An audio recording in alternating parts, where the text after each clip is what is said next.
Oh,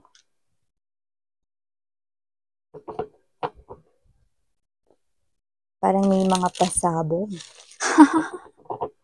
Kasabay ba ito ng mga fireworks, yan, no? Or putukan ngayong holiday season? Yan, no? Pero walang iba, ang content natin ngayon is ating aalamin, no? Ano naman? Yung mga matatanggap mong regalo, gifts, or presents this holiday season. Yan ang ating aalamin. Kaya naman, just take how this resonates, no? Pero with that, no, na-mention ko na fireworks, no? Nakikita ko dito na possible na talagang itong mga bagay na marireceive mo ay talagang mag-a-add ng colors, no, sa mood mo this holiday season. So, let us see. What do we have here for you guys? This holiday season.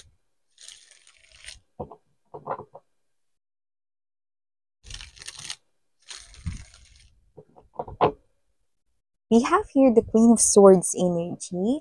So, nakikita ko rito na parang kayo to, na marami kayo rito, parang uma-under talaga ngayon yung every brain cells ninyo. So, nakikita ko rito, no, na possible na meron din kayong mga plano this holiday season, no.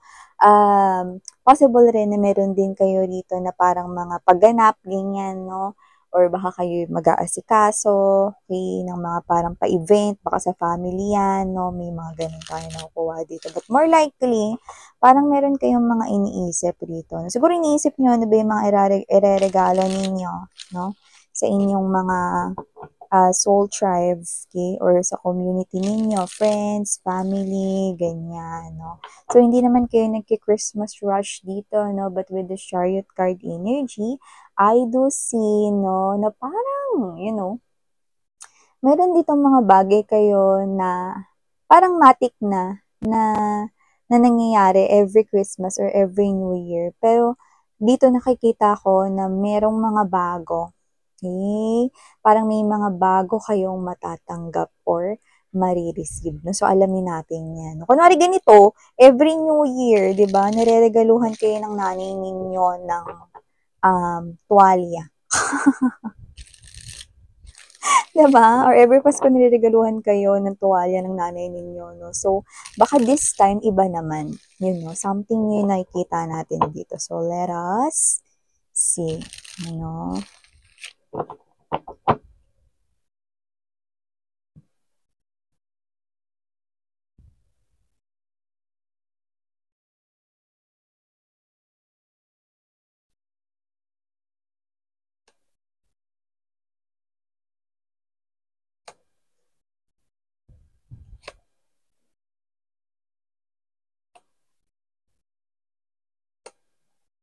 Woo! Pati yun, ah. Maya-maya sabihin ko sa inyo kung ano yung mga babes, no? Okay?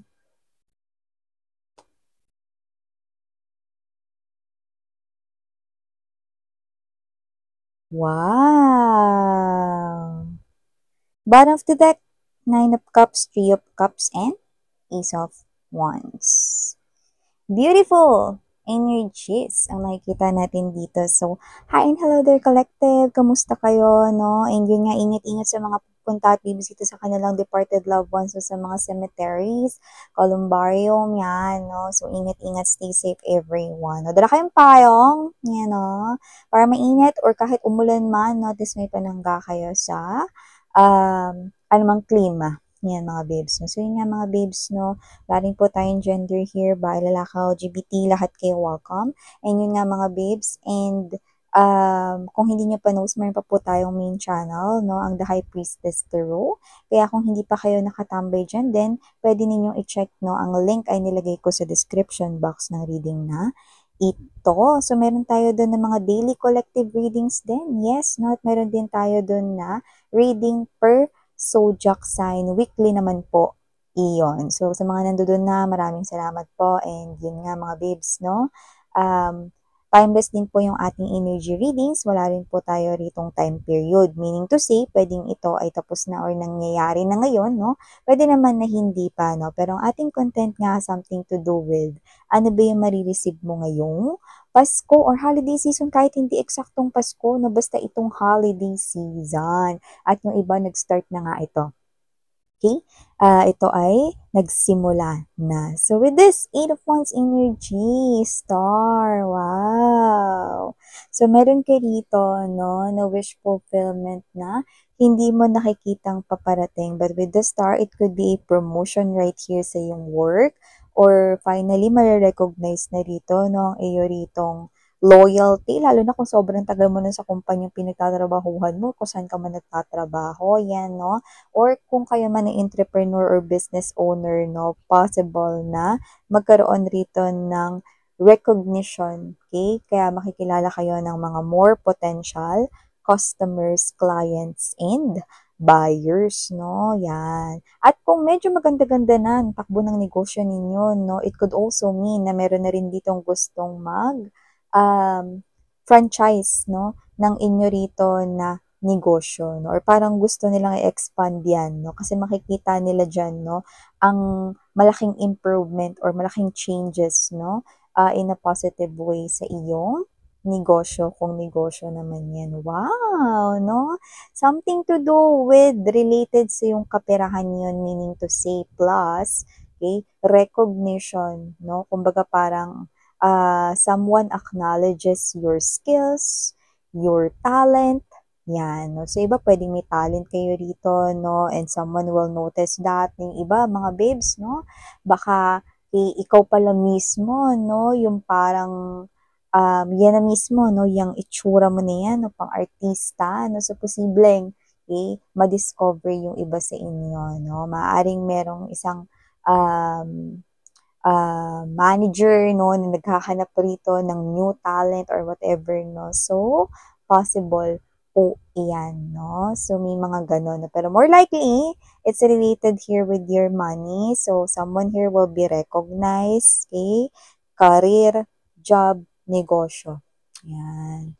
So, maliban dyan sa napakaganda, no, na wish na yan ninyo na mabibigyan ng katuparan rito, no, in terms of your finances. Nakikita ko rin rito, mga babes, no, na ito, nagulat ako pero natawa din ako. With the 3 of Swords energy, nakakatawa ito, no, with this 5 of Swords, no. Alam mo, meron dito sa inyo, okay, hindi kayo lahat pero meron dito na mga nag-wish, no, lalo na kung pinagpalit kayo ng inyong ex, no, with someone else. Meron dito na nakapagsalita kayo, no, na sana one day ma-broken hearted ka. Sana one day maramdaman mo rin tong nararamdaman ko. You know? At posibleng nasabi ninyo yun nung galit na galit kayo, no? So, meron tayong revenge na energy na na-getching doon. So, lumalabas rito na posible, no, na natupad rito yung wish mo. Because you know, mga mahal, words are powerful. Words hold power. Okay? So, kahit kayo to na, teka, nasabi ko ba yun dati nung galit na galit ako? Naalala nyo man or hindi ninyo naaalala, meron dito mga nakapagsalita ng ganun and it looks like yung wish na yun ay nabigyan ng katuparan ngayon. Okay? I'm getting that Christmas 2024 vibe or salubong 2025 New Year vibe. No? So, kakaloka. Yeah, words hold power in it, no? Words hold power in it, no? Kaya naman, okay, kung ano man ito na mukhang meron ditong ex ninyo na mabobroken hearted, no? Whether dun man yun sa naipalit sa inyo before na third party or whether, okay, i-involve siya ngayon sa isang third party. Ay, go. So, kung sino man to, no, na mga parang nakapag-wish ninyo dito na hindi nyo sinasadya noon, no? Or sinasadya, whatever, no? Alin man doon, no? May mga energies tayong nakuhang gano'n, no? Wish granted. Yan, no? So, Well, hindi naman natin gusto na may masaktan dito or whatever, no? Yun na lumabas, no? Meron dito, no? Pero alam mo kasi mga babes, no? Um, Life is like, bola na binato, no? Sa pader. Babalik at babalik talaga sa'yo. Kung ano yung ginawa mo. So, it's like, okay, ang makukuha rito ng ex mo sa pagiging broken-hearted niya ngayong Christmas or ngayong darating na papasok na year 2025, no, is yung mga learnings, yung mga spiritual lessons, no, na pwedeng in-skipan niya or nag-cutting classes siya, 'di ba? So, it will be served, okay? Ay, go! Sakto pa talaga ngayong Kapaskuhan, no? Christmas 2024, yan, no? So, maliban dyan, no? Meron din ako nakikita rito na may mga makaka-receive rito ng, yeah, I'm getting that kumikinang, nakita tayo ng kumikinang, no? So, it looks like, could be a jewelry, it could be earrings, or it could be ring, it could be bracelet, necklace right here, no? Alam mo yung, at first, you will think na, ay, mataas yung value nito. Pag sinanla ko to, posibleng tunay to or totoo to, no? So, nakikita ko na magkakaroon kayo ng ganong thinking once na ma-receive nyo yun. Yan, no? So, meron kayong marireceive, may magre-regalo dito sa inyo ng jewelry, okay? Makinang, okay? So, nakikita ko yon. Pero nakikita ko na once na ipatingin mo yan sa pawn shop, yan, no? Or baka kailanganin mo yan, no, na patingan, okay, sa year 2025 sa pawn shop, okay, you will find out that it's not real. Okay? Hindi lang siya nagta-tarnish, hindi lang siya nagpe-fade yung color. Okay? But it's not real. Okay? Pero syempre, mga babes, no, kung sino man yung nagbigay niyan sa inyo, no, that someone is close to you or special to you. So, hindi nyo naman talaga as in tinitingnan yung value or price ng isang bagay. Pero nakikita ko rito na madadala mo siya talaga, okay, sa pawn shop. Maybe out of curiosity or maybe this is you, no, gusto mo lang dito um, makita kung may value ito, no? Iba pwedeng baka maisanla mo, ganyan, no? Pero you will find out na hindi ito totoo. Yan, no? Pero, ikikip mo pa rin yun, i-wear mo pa rin yun, susuotin mo pa rin yun, kasi galing yun sa isang person dito na malapit at special sa'yo. Pero yun nga, no, at first, you will think na, ay, parang mahal to thank you, yan, no, parang gaganon ka rito, no. So, nakita ka rito that you will still wear this, no, especially if it comes from a friend, or especially, no, pag galing to sa someone special ninyo, no, or someone na pwedeng relatives or family member. So, just take how this resonates. Yan. And also, nakita rin ako rito, mga babes, no, na energy na mabubuo yung family. Okay? Hindi yung broken family vibe, ha? Pero yung family na posibleng hindi nyo kakasama yung mama ninyo kasi nasa ibang bansa siya nagtatrabaho or baka yung papa ninyo or whatever. Meron dito na kamag-anak or pamilya na malayo sa inyo na na lumalabas dito bilang gift ninyo sa Pasko is makasama rin itong tao na to. So baka may mga kapatid kayo nagtatrabaho sa ibang bansa or yung iba pwedeng hindi sa ibang bansa pero sa ibang panig ng ng Pinas, no? Yan, o pwedeng na destino doon. Yan, no? Or yung iba baka meron kayong mga nakababatang kapatid, yung possible na nagbo-boarding house siya, no, dahil nag-aaral siya, no, may mga ganun, no, at makakasama niyo siya rito. Yan, no, uuwi siya rito sa bahay ninyo. Yan, no, buo yung pamilya. Yun nakikita ko rito. Sama-sama na sasalubungin rito, no, yung Kapaskuhan, Christmas 2024 at ang New Year, no, salubong 2025. Yan, no? So, yun nakita natin dito, no? Reunion, kumbaga. Yan, no? Family. Yan nakita ko dito. Pero iba siguro pwedeng, uncle ninyo, tito ninyo, baka pinsan ninyo, na close ninyo. Yan. May uuwi, may mga makikipag-celebrate dito ng mga special occasions, lalo na, no? Iba talaga ang Paskong Pinoy, no? At iba talaga, no, yung pagsalubong ng mga Pinoy sa bagong taon, no? So, importante ang spirit na buo ang family, yan, no? At nakikita ko rin dito mga babes, no? Meron kayong wish rito. I mean, meron kayo ritong gift or present na marireceive, no? Na pinagpaguran ninyo. No? Kung ano man ito, maliban dun sa binanggit ko kanina na promotion, no? At may kinalaman sa negosyo ninyo, no? Meron pa dito ibang bagay na pinagpaguran mo. So, hindi ko alam, parang ang vibe is pwedeng sumali ka ba?